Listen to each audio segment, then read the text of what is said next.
Hello, grammarians. Miss Chris here. We are going to identify and write even more parts of a sentence. So we've already learned the main part and the add-on part, and we're going to now learn about the lead-in part. So let's get started. As a review, the main part of a sentence, we should know this already, has the subject and the predicate. Subject is the person doing the action. That would be me. And the predicate is the verb part, the whole verb phrase. So Miss Chris is the subject, flew is the verb, but the predicate is flew out of her treehouse. Now, the thing to remember is that the main part is independent, right? It likes to go out, do things, it's independent. So that means it can stand on its own. So we could put a period here. Miss Chris flew out of her treehouse, period, and that would make total sense. That is the main part of a sentence. Now, the add-on part is not independent, it is dependent, meaning it would be a fragment. So if we just said, and landed on the lawn, we are missing a lot of stuff, right? It doesn't make a lot of sense. So it is a fragment, also known as a dependent clause. And what the add-on part does is it's going to give us more details towards the end of sentence. So we are taking this main part, Miss Chris flew out of her treehouse, we're adding the add-on part, and landed on the lawn. So we have a nice, long, juicy sentence. Now we're going to add what's called a lead-in part. You might want to pause this and add this to your notes. So the lead-in part is generally at the beginning of the sentence or before the main part.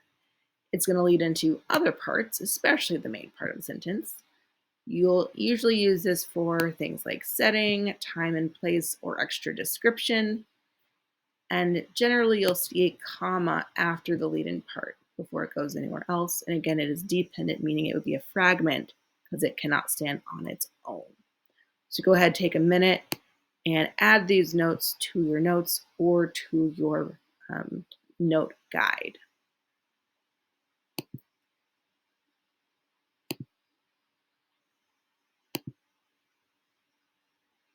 All right, so conjunctions, we've already covered some of these, are a really good way to include a lead-in part. So for example, we have our after, which is time, because, which is a reason, or although. Right, so after I ate breakfast, what did I do? I went, ooh, this is gonna be fun. I need to get a stylus. I went to work or Sam's, period. Now again, the blue, anything highlighted in blue is going to be a main part. I could just say I went to work, period, and that would make sense, right? I would be the subject. Went is the verb, but went to work is the predicate. I went to work, period. That makes sense. If I said after I ate breakfast, period, that would be a fragment. It doesn't really make sense. But together, we have a comma here after I ate breakfast, comma, I went to work. Because I ate breakfast, what happened? And although I ate breakfast, what happened? So go ahead and fill this out on your sheet and come on back when you're done.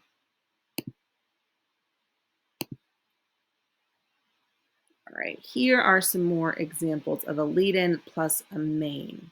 Lead-in plus a main. It could be as simple as yesterday, right? That is when something happened yesterday. Note the comma. They're separated by commas. Yesterday, comma, Miss Chris flew out of her treehouse, period. We could also just say Miss Chris flew out of her treehouse. We're giving more information as to when that happened. After breakfast, Miss Chris flew out of her treehouse, period. Again, after breakfast is giving us a little more detail as to when this happened.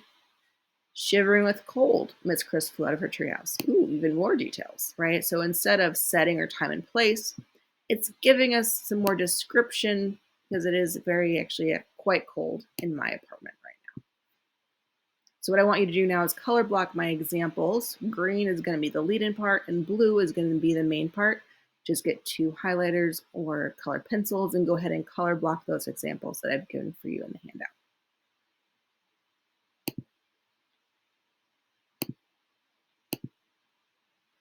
Go ahead and complete this with your group. You're going to add your own lead-in parts. That could be time, place, setting, or description. You're adding them to these main parts that are also highlighted in blue. The last thing you're going to do is write your own full sentences that include a lead-in part and a main part. So you want both. Remember the lead-in part, easy way to do it is setting or description or time.